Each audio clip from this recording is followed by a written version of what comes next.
drive along I-5 in the shadow of Mount Rainier, you may have noticed this wood-sided building. Yes, it has a few cracks, but also a whole lot of history. It's one of only two remaining World War I era buildings. And it's now home to the Lewis Army Museum. This was Camp Lewis 100 years ago. Where you can see from the two world wars to Korea, Vietnam, and now the War on Terror, what this base has meant to the security of our country. Could mount a 50 caliber machine gun. Eric Flint has spent 32 years in the military and serves as the museum's director. We've been here for 100 years. Fire!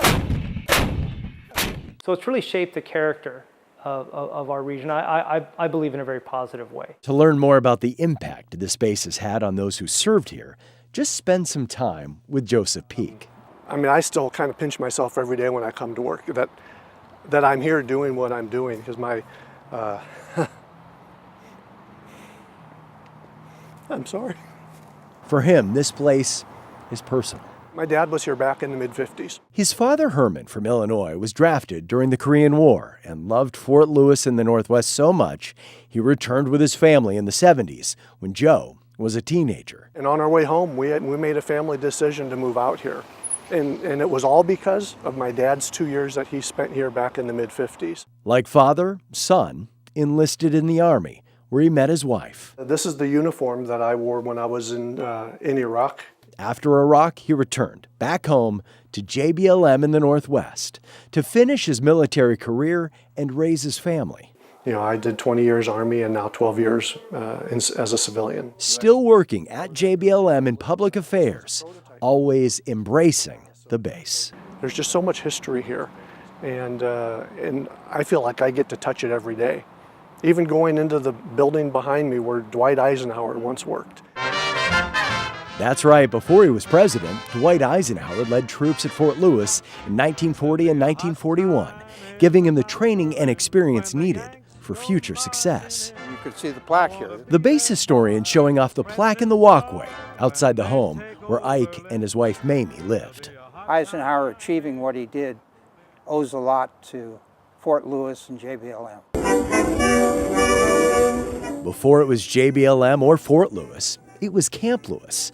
Created in 1917 when people in Pierce County voted to buy almost 70,000 acres and donate it to the federal government with one stipulation: it be used as an Army post.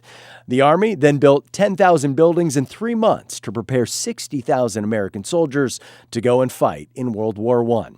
Here's the Red Cross Hostess House from 1919. Today, the same building is used as a family resource center. The main post chapel, pictured in the 1930s. Here's the chapel today. Its beauty and meaning for military families endures.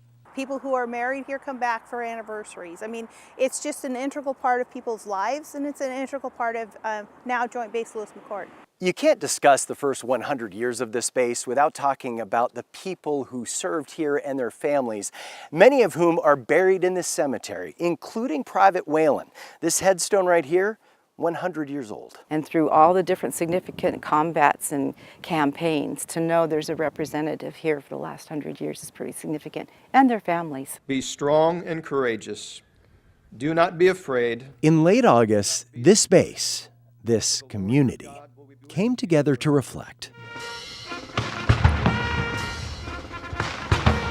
and celebrate 100 years. You just can't help but love this place and really be proud of all the men and women that serve here, that deploy from here, that take care of their families here. A place where service members return from war and feel at home, ready to make more memories in the next 100 years. It really is such a special place for so many. The Army's Fort Lewis-McChord Air Force Base merged in 2010, becoming JBLM.